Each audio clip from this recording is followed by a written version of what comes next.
How's it going, guys? Football-ManagerYouthDevelopment.co.uk here. Welcome back to the next episode of our Moneyball playthrough with Charlton. So I can't particularly remember where we left off in the last episode. I believe it was this result that we had against Rotherham where we won 3-1, I think. But since then we've actually been doing pretty well.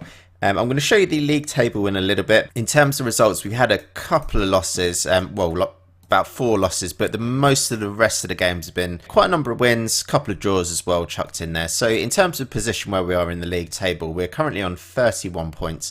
Out of 18 games, we've managed to win 9, we've drawn 4, and we have lost 5 games. So as you can see, we're pressing for a place in the playoffs at the moment. So it's fairly early days, obviously just the beginning of December at the moment, but I'm really happy with how it's going at the moment in terms of the amount of points that we've managed to get on the board, firstly, and secondly, the way the team is playing has been very positive indeed. If we take a look at the players that have been playing pretty well for us, Ryan Tunnicliffe has done well in the middle, as well as Jordan Cousins. I have been very impressed with the way that Jordan Cousins has been developing over the last few months. I think he has actually been doing really well for us. And yeah, as you can see, he's kind of got like green arrows all over the shop. He's starting to get a couple of green arrows sort of shooting up on his technical attributes as well, which obviously means that he's developing in these areas. In terms of his average rating, he's got 7.76 average rating at the moment. A guy called Ahmed Kashi has also been doing very well for us. He's our ball-winning midfielder in the middle of the park, and in 15 appearances so far, he's got an average rating of 7.47. I do think one area that we are lacking potentially is an out-and-out goal scorer. We did have this guy, George Tuck Dean. He did start the season off pretty well, where he managed to get 5 goals in pretty quick succession. But to be honest, recently his form has completely dried up in front of goal. I have been trying to play him as much as possible just to get him some goals, but yeah, it's just really not been happening. You can see kind of first few games of the season he got sort of three in a row and then a sort of another couple of goals, but then since then it's completely dried up for him, unfortunately. So obviously this save is a money ball where we're obviously looking to just make as much money as possible through the use of buying sort of players in the transfer window and hopefully selling them on for quite a decent profit. One of the most important things to remember when you're playing with the Moneyball approach is just to make sure that you're checking out players that other teams are not valuing, and of course just checking out the stats for all the other players just to see if you can find areas and stats where other players are not particularly valuing what a player is bringing to a team. In mind with the Moneyball approach, a guy that I've managed, that we're going to basically be signing in the January transfer window is Guillermo Varela. A lot of you probably would have heard of this guy from Manchester United already. So he's a 22-year-old Uruguayan player.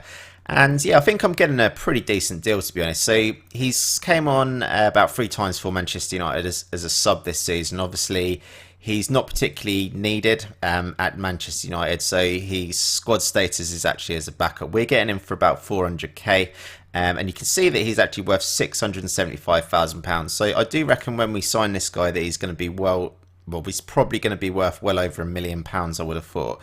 In terms of his scouting report, so we can see here that he's got the potential to be a good Premier League right back in the future, which obviously for us is going to be absolutely fantastic. So at the moment we're obviously playing in the Championship and he's got a good sort of current ability for playing in the Championship, which is exactly where we need him to be at the moment. But hopefully if he can stay at our club and develop with us as much as possible, then he does have the potential to be a good player for the Premier League.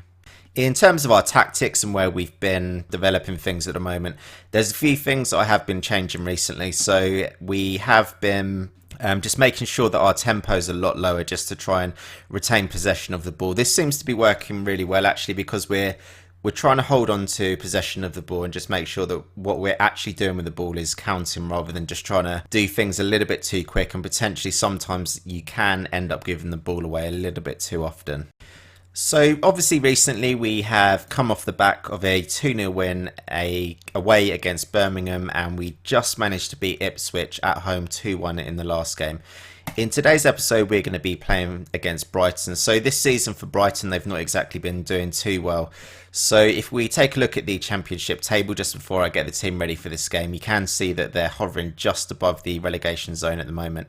Clearly if we could get a win in this game, then that should hopefully see us getting into the playoff positions.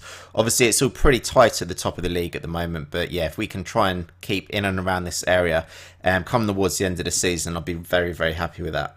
So for the game today against Brighton, I have actually got the team ready to rock and roll basically. So we're going with Nick Pope in goal, Browning, Milos, Bauer, Fox, Charles Cook, Tunnicliffe, Cousins, Johan Berg, Bergdich and George up front.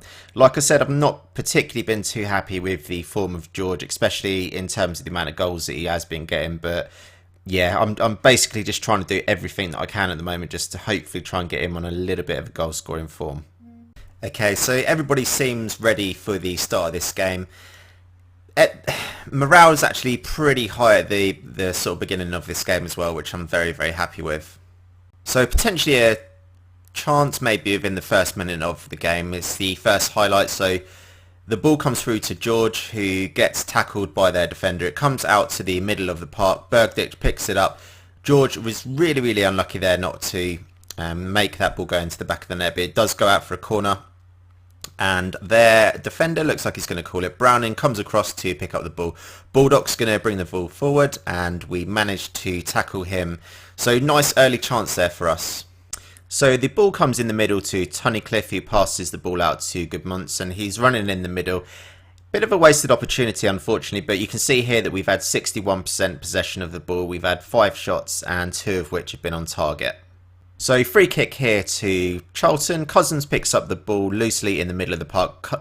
Tunnicliffe almost gets a chance in, but Baldock's fantastic save there from Pope. My commentary was a little bit rough there as I was just trying to see what was going on. But Baldock again picks up the ball. Stevens with the ball on the edge of the area, and Cousins manages to chuck that out for a throw into Brighton.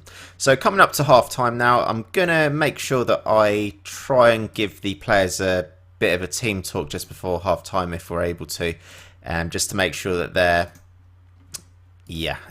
sort of ready for the second half. So Tunnicliffe onto Cousins again. That probably should have been another sort of opportunity that we had where we should have scored that one. So Manu is breaking away here for Brighton. One of our defenders should hopefully manage to get across to him, which they do, and that puts him off enough where Pope can just pick up the ball. So yeah, what we're going to do is just assertively encourage the team and just see if we can carve out any more chances just before the end of the first half. So free kick here to Brighton, which Pope picks up the loose ball, chucks it out wide to Fox, and we're passing it around pretty nicely in the middle of the park here. So Tunnicliffe onto George. Tunnicliffe continues his run and he's going to pick up the ball here. He gets tackled. Bauer needs to be very, very careful not to make sure he's diving into any tackles. Fox picks up the ball in the middle onto Cousins. Tunnicliffe through to Goodmunson, and that is 1-0 to Charlton. So pretty nice football, to be honest. We were passing it around pretty nicely. That was Goodmunson's 6th goal of the season, I believe. So we can have a real quick look at that goal in 3D once it loads. So it's all loaded now, and you can see here that we've got fair amount of players forward. So Goodmunson is the player that we're going to be keeping an eye on here, as he is the one that managed to put the ball into the back of the net. But Tunnicliffe is going to pick up the ball in the middle. So with Tunnicliffe picking up the ball in the middle, he can see that Goodmunson is completely on his own pretty much, and he manages to find him with a nicely carved ball through the middle. And yeah, Goodmunson's there just to slot that one right into the corner of the net. So it's 1-0 Charlton here just before half time. So to be honest, I'm actually really happy with that first half. I think we did, we created quite a number of decent chances, which I'm pretty happy about. Again, not really happy with the performance of my striker. Maybe he just needs to try and get a few more shots on target, or actually, try and get the ball in the back of the net. But certainly at the moment, it's not particularly happening for him at the moment.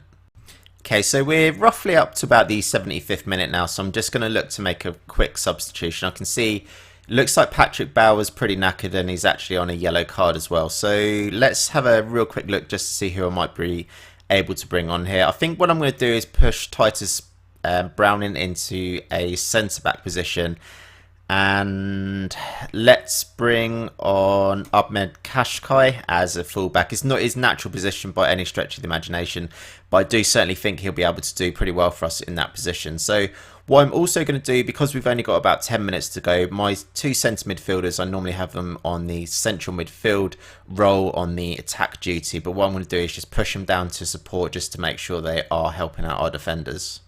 So not too much long left in this game now. I made another substitution in bringing on a guy called Reza as our striker. I should have picked up the ball there really. So March, the ball goes out luckily, and that's the end of the game, guys. So 1-0 to Charlton here. Pretty happy with that game. It's quite a kind of standard kind of victory for how we've actually been playing recently. Very, very happy with the way that Tunnicliffe has played. This guy here, Regan Charles Cook, I actually decided to loan him out recently. So if we have a real quick look at him, he doesn't exactly look like too much at the moment, but yeah, what I did, I managed to get him tutored by someone who had pretty decent determination. So he's now got a fairly determined personality, and he's got good work rate as well. He's a player who's only 18 years old at the moment, but someone I'm just looking to develop as much as possible. And certainly he's actually done really, really well for us in this game that he's just played in. So very, very happy with the performance of an 18-year-old to get a 7.9 average rating in that game. Again, a little bit worrying that our striker hasn't scored any goals. But to be honest, if Gudmundsson just keeps whacking the ball into the back of the net, then certainly we haven't really got too much to be worried about. So to finish off this episode, we're just going to have a real quick look at the Sky Bet Championship table. So we're up to the 5th of December in the first season now, and we're up to 6th position in the league with 34 points. I'm going to call this the end of the episode, guys. I think in the next episode, we're probably going to have the January transfer window, just a little bit of an update in that. We might be able to find a few players, but certainly if we do bring any players into the team, we do have to sell some players first. There's not really many players that I do want to sell. Maybe we might get rid of some deadwood, but yeah, in terms of some of my younger players that are actually performing really, really well, I don't really want to be getting rid of any of them. So we'll see how the January transfer window treats us, and hopefully we can keep on going on as we have been. Thank you very much for watching this episode. If you have enjoyed it, do drop a like.